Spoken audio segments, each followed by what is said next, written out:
Matthew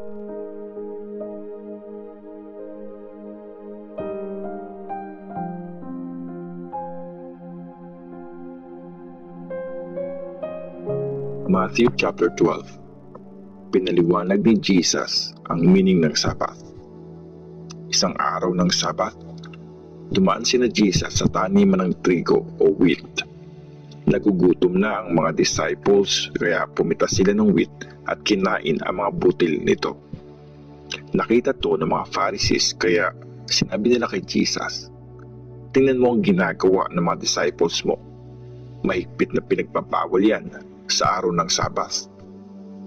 Sumagot si Jesus, "Hindi niyo ba nabasa yung ginawa ni David nung nagutom siya at ang mga kasama niya? Pumasok siya sa bahay ng Diyos at kinain nila ng mga kasama niya ang tinapay na inalay sa Diyos. Labag sa Jewish law ang ginawa nila kasi mga priest lang ang pwedeng kumain nun. Hindi niyo rin ba nabasa sa law ni Moses na tuwing araw ng Sabat, nilalabag ng mga priest ang Sabbath law dahil nagtatrabaho sila sa temple? Pero hindi sila nagkakasala. Sinasabi ko sa inyo, merong isa dito na mas importante pa kesa sa temple." Sinabi sa scripture, "Imbes na maghandog kayo sa akin, mas gusto kong maging maawain kayo sa iba." Kung alam nyo ang ibig sabihin nito, hindi nyo huhusgahan ang walang kasalanan dahil ang Son of Man ay Panginoon ng Sabat. Ang lalaking paralyzed ang kamay. Umalis si Jesus sa lugar na yon at pumasok sa isang sinagogue. May lalaki doon na paralyzed ang kamay. Nandun din ang mga taong nag-aabang para hanapan ng mali si Jesus. "Kasalanan bang magpagaling pag-araw ng Sabat?" tanong nila. Sinagot naman sila ni Jesus, "Kung halimbawa, nahulog sa malalim na hukay ang isa sa mga alaga niyong tupa sa araw ng Sabat, hindi niyo ba ito kukunin para iligtas? Di ba mas mahalaga ang tao kaysa sa tupa? Kaya nga, walang masama kung gagawa tayo ng mabuti sa araw ng Sabat." Tapos, sinabi ni Jesus sa lalaking paralyzed ang kamay, "Idiretso mo ang kamay mo."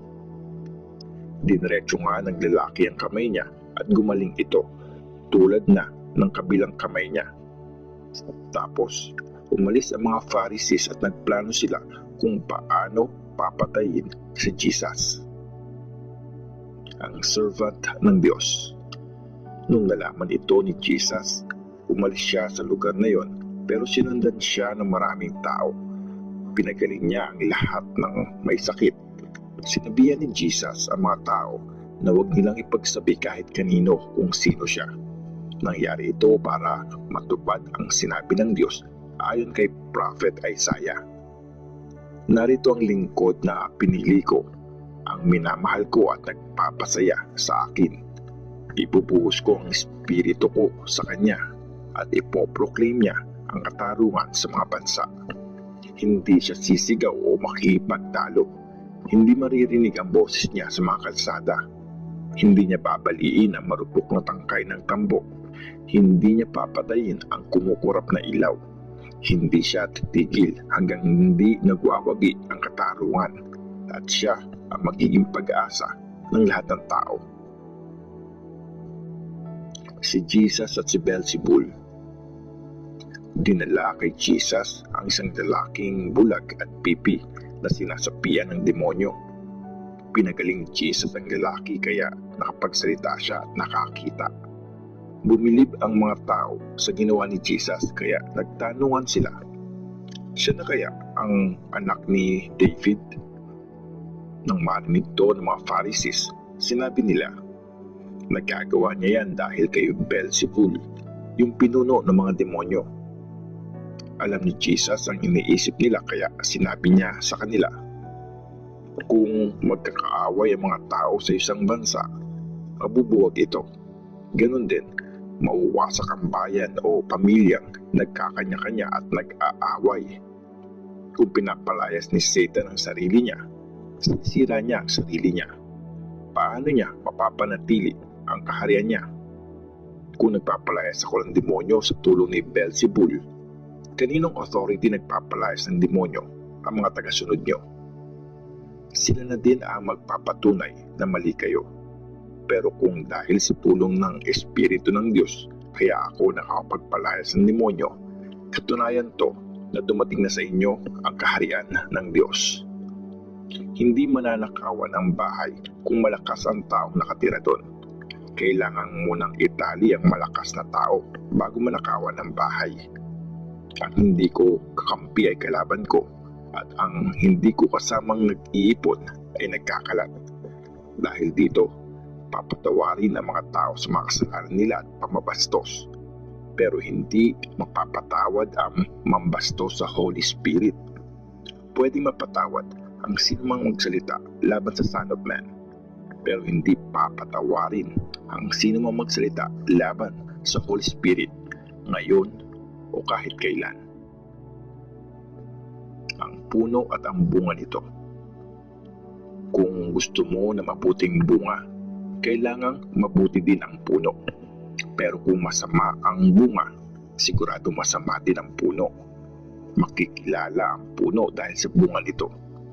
Mga ahas kayo, anong kabutihan ang masasabi nyo kung masama naman kayo? Lumalabas sa bibig ng tao kung ano laman ang puso niya. Mabuti ang sinasabi ng mabuting tao dahil puno siya ng kabutihan. Pero masama ang sinasabi ng masamang tao dahil puno siya ng kasamaan. Tandaan nyo to, pagdating ng Judgment Day, mananagot ang tao sa lahat ng walang kwentang salita na sinabi niya. Ituturing kang walang kasalanan o kaya guilty depende sa mga salitang sinasabi mo. Hinanapan si Jesus ng himala. Sinabi naman ng mga teachers ng law at ng mga Pharisees sa kanya, "Teacher, gusto po naming makita kayong gumawa ng himala." Pero sinagot sila ni Jesus, "Mga masasama at taksil sa Diyos ang mga tao ngayon. Humihingi kayo ng himala galing sa Diyos pero wala kayong makikita except ang himalang nangyari kay Prophet Jonah. 3 araw at 3 gabi si Jonah sa tiyan ng malaking isda. Katulad nun, 3 araw at 3 gabi din ang Son of Man sa ilalim ng lupa. Tatayo ang mga taga-Ninive sa Judgment Day at ididiin nila kayo kasi nagsisi sila nang marinig nila ang preaching ni Jonah. Pero tingnan nyo, meron dito na mas dakila pa kay Jonah. Sa Judgment Day, sasaksi din ang reyna ng Sheba laban sa inyo kasi naglakbay siya mula sa malayong lugar para marinig niya ang husay sa pagtuturo ni Solomon. Pero tingnan nyo, meron dito na mas dakila pa kay Solomon. Ang pagbabalik ng evil spirit. Pag lumabas ang masamang espiritu sa isang tao, gumagala ito sa desert para magpahinga. Kung wala siyang makitang lugar, sasabihin niya, "Pabalik na lang ako sa pinanggalingan kong bahay." Tapos, makikita niyang malinis at maayos na ang bahay. Aalis siya at magsasama pa ng 7 espiritu na mas malala pa sa kanya pagbalik niya. Tapos, sama-sama silang titira doon. Dahil dyan, mas magiging malala pa ang lagay ng taong yon kaysa nung simula. Ganito din ang mangyayari sa mga masasamang tao sa generation na to. Ang nanay at mga kapatid ni Jesus.